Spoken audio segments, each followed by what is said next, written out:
कुरान तो नबी पाक पे नाजिल हुआ है ना, हुजूर कुरान लेके आए हैं, पर इस कुरान में तो हजरत मूसा की तारीफें भी हैं, हजरत ईसा के तज़किरे भी हैं, जनाब ईसा के मोजज़ात भी हैं, इसमें तो हजरत नूह का जिक्र भी है, इसमें तो हजरत आदम का जिक्र भी है, इसमें तो हजरत यूसुफ अलैहिस्सलाम के हुस्न और जमाल और कमाल के तज़किरे, इसमें तो जनाब लुकमान हकीम की हिकमत और दानाई की बात है, इसमें तो हजरत खजर का तज़किरा है।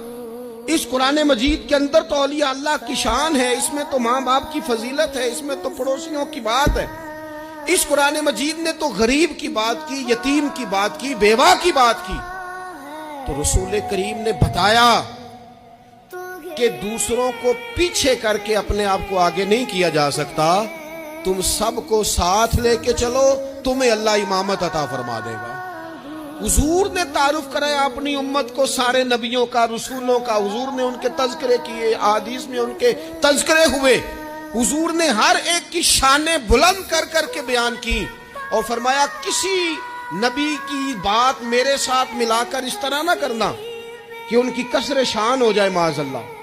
मेरा और उसका तकाबुल इस तरह ना करना कि वहां कसरे शान। वो किसी ने मेरे आला हजरत के सामने कहा था ना, शान यूसुफ जो दबी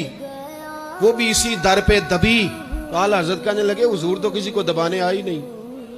ये तू क्या बात कर रहा है, तू कह शान यूसुफ जो बड़ी वो भी इसी दर से बड़ी। ये कह कि नबी पाक तो इज्जतें देने आए, हर एक की किस्मत में हुजूर ने इज्जत लिखी।